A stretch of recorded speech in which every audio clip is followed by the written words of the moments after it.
Olá, amigos, muito boa noite. Eu sou o Onofre Júnior, estamos começando por aqui neste domingo, dia 25 de setembro de 2011, mais um programa Ponto de Vista. Conforme anunciado durante toda a semana, dose dupla no programa de hoje. Estaremos recebendo aqui as presenças do secretário-chefe da Casa Civil, ex-deputado estadual José Lacerda. Boa noite, secretário. Prazer ter aqui no nosso programa. Boa noite, Onofre. Boa noite, Kleber Lima também, Pedro Nadaf. Boa noite a todos os ouvintes do programa. Conosco também a presença do secretário de Indústria, Comércio e Mineração do Estado de Mato Grosso, Pedro Nadaf. Boa noite, secretário. Boa noite, Onofre. Boa noite, Kleber. Boa noite, nosso secretário-chefe da Casa Civil. É uma satisfação e uma honra estar aqui com vocês hoje à noite. Participa, contribuindo com a gente nessa entrevista de hoje, o jornalista convidado é o meu amigo Kleber Lima, jornalista e diretor do site de notícias hipernoticias.com.br. Boa noite, Kleber. Boa noite, Onofre. Parabéns pelo formato novo do programa, pelo cenário, pelos convidados. Boa noite, secretário Pedro. Boa noite, secretário José Lacerda. Bom, vamos começar o programa e eu acho que nada melhor do que nós começarmos o programa de hoje pelo que foi o principal assunto do programa de domingo passado, Kleber. Se o secretário-chefe da Casa Civil me permite, falando de Copa 2014. Todo esse imbróglio aí, no domingo passado, ainda não se tinha uma posição, havia-se a possibilidade de o governo encaminhar à Assembleia Legislativa a proposta de extinção da AGECOPA e a criação de uma Secretaria Extraordinária para a Copa do Mundo, a SECOPA, o que aconteceu realmente. Secretário Zé Lacerda, por que o governador Silvio Barbosa, o governo de Mato Grosso, resolveu tomar essa atitude? É em função apenas daquele imbróglio todo que aconteceu envolvendo o diretor de infraestrutura Carlos Brito e o presidente Éder Moraes, ou é em função também de atraso no andamento das obras? Veja bem, o governador Silvio Barbosa decidiu mandar a mensagem para o Poder Legislativo mudando a figura jurídica de uma agência para uma secretaria extraordinária. A secretaria extraordinária ela tem mais agilidade, extinguiu-se a agência, extinguiu-se também uma secretaria extraordinária, fazendo a fusão em uma única secretaria extraordinária da Copa 2014. Certo, mas em função de quê? O senhor sabe o que levou o governador a tomar essa atitude? O senhor que é bem próximo, né? Chefe da Casa Civil, está ali, a porta de entrada do gabinete do governador, as coisas têm que passar por ali primeiro. O governador, com a criação dessa nova secretaria extraordinária, está vinculada diretamente ao gabinete do governador. Isso vai dar mais agilidade, maior participação de todas as secretarias de Estado, para que haja uma agilidade nos procedimentos da Copa. Bom, secretário, e está definido já quem é que fica à frente dessa secretaria? Será mesmo o então presidente Éder Moraes? Já tem alguma definição dos demais diretores? Porque são, me parece, 4 secretarias adjuntas, não é isso? 4 secretarias adjuntas e o secretário vai conduzir a pasta. O senhor acha que quem deve ficar é o Éder mesmo? A secretaria não foi criada ainda, foi remetida ao Poder Legislativo, está dependendo de apreciação do Poder Legislativo. O presidente da AGECOPA é o Éder Moraes. Secretário, eu queria insistir com o senhor nisso. Criou-se uma situação embaraçosa, inclusive para nós, profissionais de imprensa, que cobrimos esse assunto, porque o governador, na terça passada, teve uma reunião longa com os deputados estaduais, em que esse assunto foi tratado. Ele apresentou aos deputados a ideia de criação da secretaria. No final da tarde, reuniu os diretores, todos à exceção do Roberto França, que se recusou a ir, e não falou nem o governador, nem a Secretaria da Casa Civil, nem a Secretaria de Comunicação. Coube ao Éder de Moraes, presidente da AGECOPA, se auto-anunciar como futuro secretário da SECOPA. A pergunta que eu faço para o senhor é o seguinte: isso foi intencional? O governo delegou a ele essa função de se auto-anunciar? O governo comeu mosca nesse negócio? Ou é estilo mesmo do governador Silval e a Casa Civil e a SECOM acabaram embarcando nesse estilo? Porque não é comum que assuntos dessa gravidade tenham esse tratamento não oficial, né? por parte do governo, como nesse caso. O governador só pode anunciar o nome do secretário após a existência da secretaria. Então, a secretaria está em apreciação ainda no Poder Legislativo. Após a apreciação do Poder Legislativo, é que ele pode fazer a designação dos nomes que vão efetivamente, tanto para o secretário como os 4 adjuntos, quem serão os nomes oficiais. Hoje, o presidente da GECOPA é Éder Moraes. E falou demais, então, se auto-anunciar futuro secretário, porque nem o governador quer fazer isso. Não, eu não faço essa valoração. O presidente da GECOPA, Éder Moraes, anunciou a continuidade dos trabalhos dele dentro da função que ele está exercendo. Bom, o motivo principal de toda essa discussão, né, Kleber, foi a questão do VLT ou BRT. Ou talvez esse aí tenha sido apenas o pano de fundo, porque existe uma teoria da conspiração, né, que foi essa que você colocou aí, de que de repente o Éder foi escalado para implodir mesmo com tudo, uma vez que não tinha mais razão de ser ter-se uma agência toda blindada como era. Os diretores só podiam ser demitidos se a Assembleia aprovasse e tudo mais. E como o governo ficou na mão da situação, né, do ex-vice-governador e agora governador Silval, não existia mais a possibilidade. Talvez o pano de fundo tenha sido a questão do VLT. E o Brito reclamava, como diretor de infraestrutura, que ele não conhecia o projeto, não sabia de nada, e que o então presidente guardava as informações às 7 chaves embaixo do braço. E, por sua vez, o Éder veio aqui e falou que ele só seguia a orientação do governador, ou seja, o governador que não queria que o Brito ou que outro soubesse a respeito da questão do VLT. A Casa Civil encaminhou também, né, secretário, essa semana à Assembleia a autorização aí para o governo estar captando aí cerca de mais de 740 milhões de reais para a questão do VLT. Já, por sua vez, o Ministério Público se pronunciou. O promotor Clóvis Almeida Júnior disse que não existe projeto do VLT. Como é que se pede a autorização da Assembleia para se captar recursos se não existe sequer o projeto? Esse projeto existe realmente?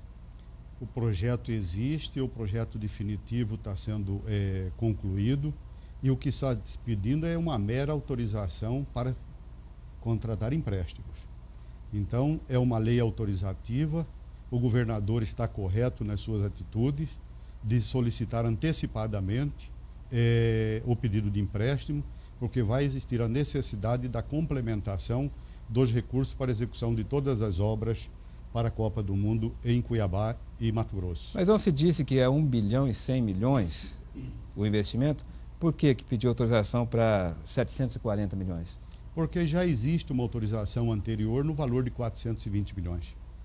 Então vai somar as duas. Soma as duas e mais o recurso que é a contrapartida que o Estado também vai pôr de recurso próprio, que já consta também na lei que criou o fundo da Copa.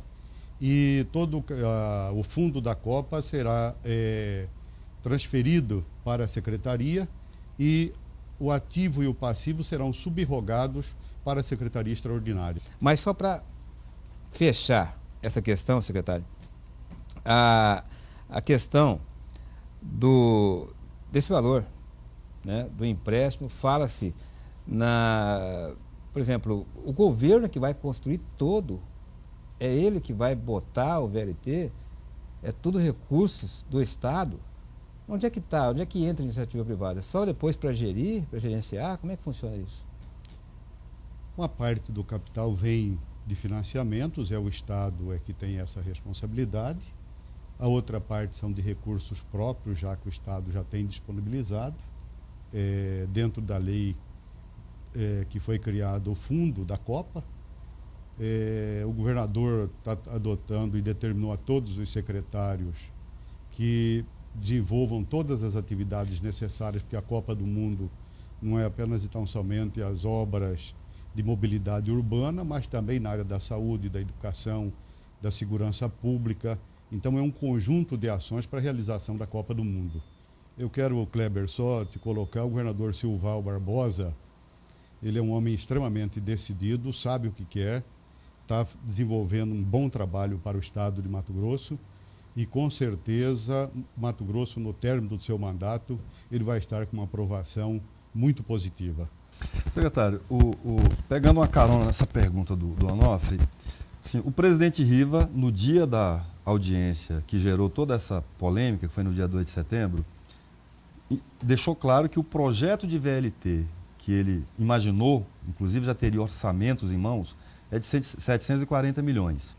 O promotor de justiça disse na imprensa sexta-feira que ele tem 3 orçamentos, os 3 indicando um valor aproximado de 740 milhões.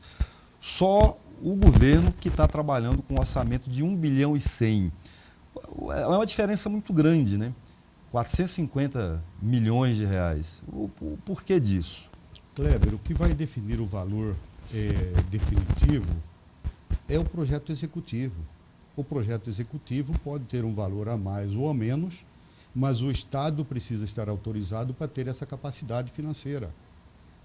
Definido pelo projeto executivo, ele precisa ter essa mobilidade, porque se ele ficar aguardando, como as obras da Copa têm prazo de conclusão, ele não pode ficar esperando, ele tem uma autorização de contrair esse empréstimo.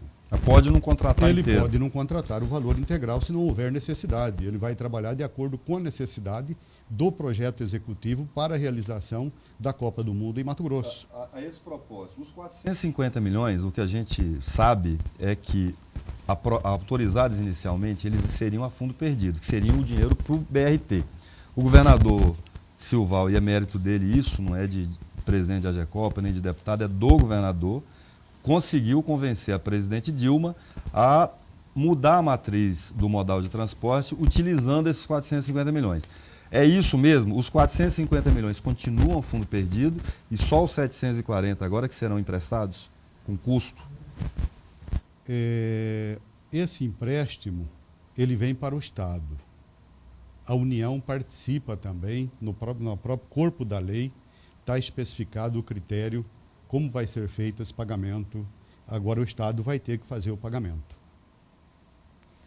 Tá, só para encerrar de uma vez por todas, como é que ficou a questão da verba para publicidade? Porque, segundo informações, o orçamento que a AGECOPA teria para o ano que vem era da ordem de 50 milhões de reais.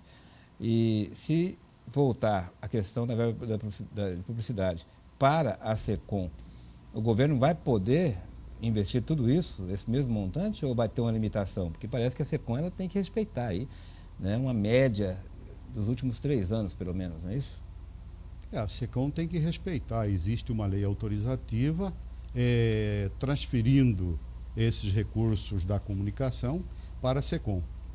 E ela vai fazer tudo de acordo com a lei. Secretário, eu acho que há uma confusão aí em relação à média.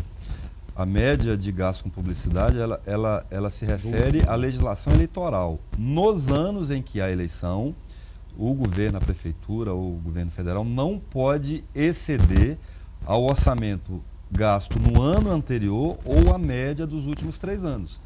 Fora disso, não, é critério político, não existe teto nem piso, né? Kleber, a SECOM tem o seu orçamento, e o orçamento que tinha para o fundo da Copa, para a AGECOPA, hoje SECOPA, vai ser transferido para a SECOM. Consta no dispositivo, é o parágrafo 3º do projeto de lei. Eu li o projeto. Eu tenho uma preocupação, não sei se tem tempo, e aí já envolve também o secretário Pedro Nadaf. Nas questões de Copa do Mundo, a AGECOPA se tornou um mastrodonte mesmo, isso já foi dito aqui. E com muitos tentáculos. Ficava estranho para nós outros aqui de fora entender por que tinha que ser a AGECOPA, que tinha que lidar, por exemplo, com segurança na fronteira se existe uma Secretaria de Segurança. Por que tem que ser a AGECOPA que tinha que renegociar a dívida do Estado se existe uma Secretaria de Fazenda? Por que tinha que ser a AGECOPA que tinha que fazer a implantação de um sistema de abastecimento de água em Chapada dos Guimarães se existe uma Secretaria de Cidades que agora retomou essa função no âmbito do governo do Estado? E eu sei de bastidores, por exemplo, que a AGECOPA tentou pegar até a construção do Hospital Júlio Miller. Isso agora será melhor equacionado, essa distribuição de funções? E eu entro nessa questão, por isso que eu cito o secretário Pedro, porque o governo, secretário, parece que está batendo cabeça num assunto que não guarda relação com a Copa, mas que talvez seja mais relevante. Nos bastidores, na Assembleia, os deputados já não fazem mais segredo sobre isso, existe a informação de que há um déficit no orçamento do Estado da ordem de 900 milhões de reais. A Secretaria de Fazenda anuncia, ora, que está com problemas de caixa, outra hora ela anuncia, como anunciou na semana passada, um superávit na arrecadação nos últimos 10 anos. A Secretaria de Indústria e Comércio anunciou repetidamente esse ano que a balança comercial de Mato Grosso também tem tido superávit, tem crescido assustadoramente. A impressão que tem é que nessa área econômica o governo não está conseguindo unificar uma linguagem. Qual é realmente a situação das finanças de Mato Grosso hoje? O governo é capaz de ter um discurso único para isso? O governo tem um discurso único. A equipe econômica do governo, os secretários, todos os secretários, estão trabalhando em conjunto o ajuste fiscal. O equilíbrio fiscal do Estado está mantido. O governador Simão Barbosa determinou a todos os secretários, a equipe econômica, para manter esse equilíbrio fiscal. Ele está sendo mantido, então não existe nenhuma desinformação nesse sentido. A receita cresce, mas as despesas também crescem, porque o Estado vem crescendo gradativamente. É um Estado que vem desenvolvendo muito e o Estado, a sua equipe econômica, tem que estar sempre cuidando para manter esse equilíbrio fiscal. O Estado hoje está equilibrado e não pode perder o equilíbrio fiscal. Esse déficit, ele existe ou não de 900 milhões? Da onde que surgiu isso? O que existe é o fechamento do orçamento e o Estado está fazendo os cortes adequados em cada secretaria para ter um orçamento adequado para 2012. Do orçamento do Estado de Mato Grosso. E o Estado mantém um crescimento em relação a 2010 em torno de 6 a 7% de crescimento. Então eu te respondo a primeira pergunta que você fez. Houve crescimento na receita. Segundo, só que não atingiu o esperado para o orçamento de 2011, previsto no orçamento, que seria 15%. Por quê? Nós temos uma crise internacional de reflexos econômicos. Para você ter uma ideia, para cada 10 centavos que o dólar voltar a crescer, como cresceu nas últimas semanas, isso representa na economia de Mato Grosso 900 milhões de reais novos de recursos que entram para os agricultores, para os produtores do Estado de Mato Grosso. Ah, mas como? Não, o nosso produto ele sai, a commodity nossa sai em dólar, mas é pago na conversão em real. Chega nas trades e é espalhado esse recurso para os produtores agrícolas, né? Porque elas têm preço em dólar. Então, se nós tivermos 2 pontos de aumento, nós vamos ter uma receita de moeda circulante para o ano que vem, ou para esse final de ano aí. Tá certo que as nossas exportações começam a parar, porque começa período de entre safra, em torno de 1 bilhão e 800 milhões se manter essa banda que nós fechamos na sexta-feira. Ou seja, o dólar alto é bom para Mato Grosso. Ele pode refletir um pouco no processo econômico, mas ele favorece a circulação de moeda em real dentro do mercado. Um outro fator, as nossas despesas, como o secretário colocou, o Estado contratou os 10 mil concursados do concurso público. Então, houve um aumento também das despesas do Estado de Mato Grosso, né? E tudo isso, uma elevação das despesas no caráter econômico também. Então, além disso, Kleber e Onofre, há um prejuízo muito grande para o Estado de Mato Grosso com a Lei Candir. Nós não recebemos a devolução da contribuição que o Estado faz em relação à Lei Candir. Isso acaba causando para o Estado um prejuízo econômico, financeiro de relevante valor para o Estado. Esse déficit, pelo que vocês falam, então ele é apenas orçamentário, ele ainda não é financeiro, porque se estimou-se além do que efetivamente está se arrecadando, é isso? Mas as despesas foram construídas em cima de um orçamento com essas novas contratações. Ela pode não efetivamente acontecer esse déficit, né? Ele é um déficit orçamentário que pode ou não pode ocorrer. Por isso que o secretário Lacerda coloca dos ajustes de redução orçamentária para cada pasta. E aí, consequentemente, se não se efetivarem as despesas, você efetivamente não tem o déficit. A gente estava falando no bloco anterior sobre a reinauguração da termoelétrica de Cuiabá, a termoelétrica Mário Covas. E o senhor estava explicando, secretário, como é que funciona, qual é a atribuição da termoelétrica e tal. A questão do gás natural veicular, na verdade, ele talvez assim, dentro da estrutura da termoelétrica, o que menos influencia, né? O de menos importância, vamos dizer assim. Claro que o gás natural veicular é importante, mas se comparado à importância da termoelétrica como um todo, acaba sendo um café pequeno, né? Ela passa a ter um efeito social, o veicular, porque você tem uma redução no preço do combustível para aqueles que têm o sistema. Vou te dar um exemplo. Um carro que faz 8 km por litro de álcool, ele custa mais ou menos a R$2 o álcool, ele custa cerca de 25 centavos o quilômetro desse álcool, né? Para o gás, no preço hoje, sem o aumento do dólar, que vai sofrer majoração, tá? Mesmo com majoração, ele vai custar 15 centavos, 14 centavos e 50 por quilômetro rodado para esse veículo. Então, há uma redução significativa do custo. Agora, a termoelétrica, nós temos que deixar a clareza o seguinte: ela foi feita uma triangulação política, feita essa engenharia pela então o chefe da Casa Civil, hoje presidente da República, Dilma Rousseff, junto com o governador Silval e o governador Blairo, na época, com toda a bancada federal e os senadores. A Petrobras arrendou a termoelétrica, e foi uma negociação de quase 8 meses, o arrendamento pela Petrobras, e a transferência de 2,2 milhões de metros cúbicos de gás da Petrobras, que ela recebe pelo Gasbol, pela GTB, em Corumbá. Ela vai passar a receber 2,2 milhões desses 30 milhões que ela recebe por dia em São Matias, Cuiabá. Foi um trabalho desenhado, né, pela política de governo, com a participação liderada pelo Fábio Garcia, que é o presidente da EPE, que teve essa consciência, que é a representante da Eshon, que é a dona da empresa, né, do investimento, e aí foi se construindo gradativamente até chegar a essa solução para o gás no Estado. Quanto tempo ela ficou assim para funcionar? 4 anos, o senhor disse, né? 4 anos. Qual o prejuízo, o montante de tudo isso? Qual o prejuízo que gerou esse tempo todo? Olha, nós temos o prejuízo social, que faltou algumas vezes o gás. Isso. Tem o prejuízo econômico da própria Eshon e da termoelétrica, que ela manteve durante 1 ano e meio a operação do gasoduto, para nós trazermos à população o gás veicular, que é vendido pelo governo, que só aí é mais ou menos 600 a 700 mil reais por mês de prejuízo que a empresa tem, né? A dispensa dos funcionários dessa termoelétrica, e uma termoelétrica que é quase 5 vezes o Manso a sua produção. 450 megawatts. Elas são 480 megawatts. Manso, em baixa produção, produz 80 megas mais ou menos, em alta ela chega a 130. Quer dizer, e representa só essa termoelétrica 60% de todo o consumo de energia do Mato Grosso ela produz. Além da possibilidade de nós trazermos novas indústrias que só utilizam como matriz energética o gás. A exemplo, uma indústria de cerâmica. Todos os fornos dela para produção de piso, cerâmica, só é feito através de gás.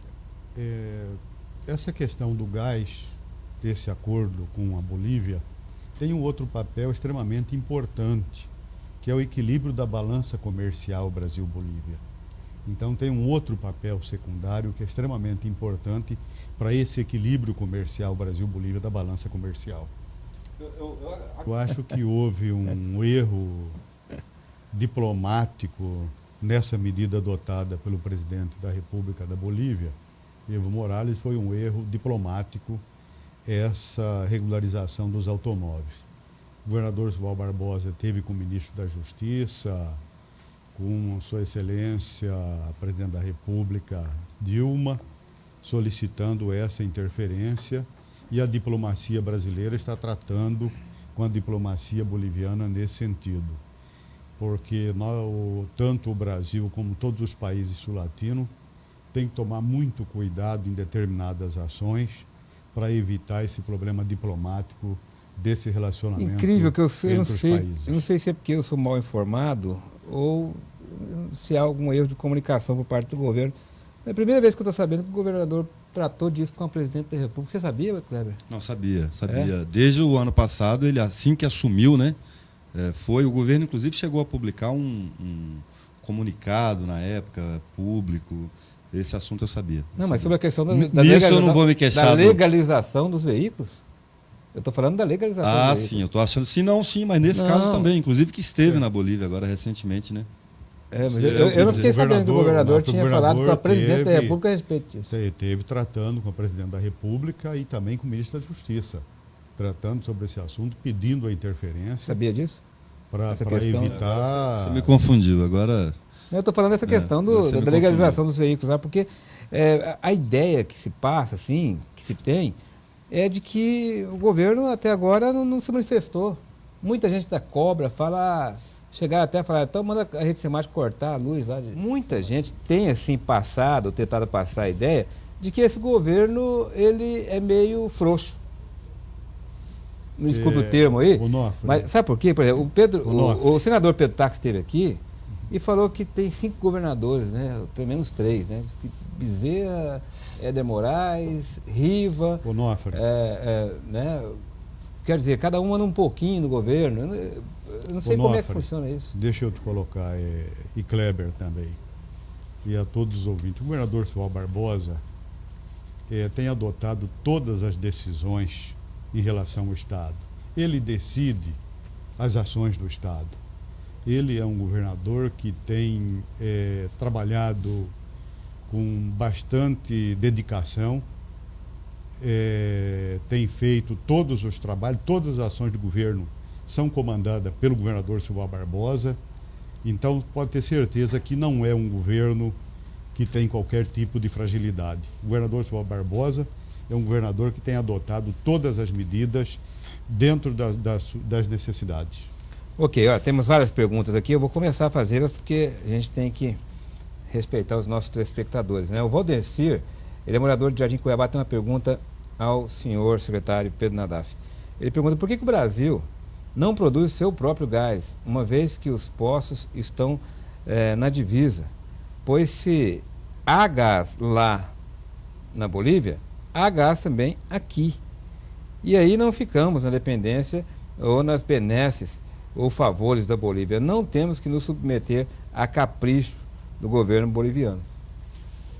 Olha, não é bem assim. O Brasil hoje está produzindo muito gás, inclusive começa a possibilidade, só para complementar a pergunta do Onofre lá atrás, qual que é a garantia? A garantia é que nós temos arrendamento de 2 anos e a Bolívia vai começar a ter mais gás disponível porque abriu investimento. E o Brasil vai começar a comprar menos gás da Bolívia. 2 anos só de garantia, então? Do arrendamento, podendo ser renovado, do arrendamento. O arrendamento é o gás, né? É o arrendamento da termoelétrica pela Petrobras. Do arrendamento da Petrobras. Isso. Ou seja, se daqui a pouco esse arrendamento não for renovado, a gente pode ficar na mão de novo. Pode, mas acontece o seguinte, a Bolívia a partir do ano que vem passa a ter 5 milhões de metros cúbicos a mais de gás já pela produção. E o gás está um pouquinho longe da nossa fronteira, diferente daquilo que é colocado no questionamento aí. O gás está a mais ou menos 900 quilômetros de Cuiabá e 750 quilômetros da fronteira do estado de Mato Grosso. E os poços de gás não são assim, você pode ter 1 metro depois do fim desse lençol, porque aí eu não vou entrar em processo geológico, porque a gente ia precisar de muito tempo aqui. Agora, o gasoduto vai atravessar a rua para chegar no distrito agora? Vai, nós estamos com investimentos para abrir a possibilidade de fazer uma extensão de 2,5 km, chegar até o distrito industrial e fazer uma distribuição para as indústrias do distrito industrial. Uma pergunta ao secretário-chefe da Casa Civil, José Lacerda. O Getúlio Anastácio de Souza, ele é de Várzea Grande. Ele diz o seguinte, olha, se fala muito em VLT, BRT, está para sair uma greve a partir do dia 3 de outubro do Judiciário, para o governo pagar a diferença da URV que deve aos oficiais. O senhor sabe se o governo vai fazer algo para evitar a greve a partir da semana que vem? Essa questão é uma questão interna do Poder Judiciário. O governador do Estado tem discutido com o presidente do Tribunal de Justiça para achar uma solução para resolver essa questão, que é uma questão interna do Poder Judiciário. Agora, o que eu não entendo é isso, né? A arrecadação desse Estado cresce de forma astronômica, né? Eu acho que nenhum estado do país... Acabou de dar os dados aí do crescimento. Cresce a arrecadação pra caramba, os repassos constitucionais aumentam de acordo com o aumento da arrecadação e a gente ainda vê esse tipo de coisa no judiciário. Oficial de justiça que não tem sequer dinheiro para colocar gasolina no carro para ir lá, para mandar, por exemplo, uma intimação.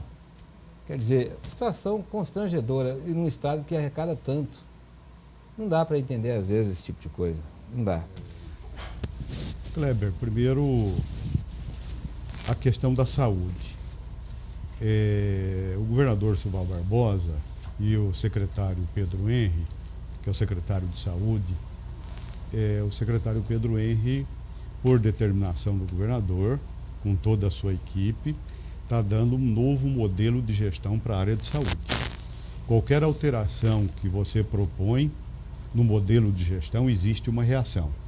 Essa reação ela é natural, está avançando muito essa questão da saúde no Estado, está melhorando, com certeza vai melhorar mais ainda quando implantar definitivamente o novo modelo de gestão para a área de saúde.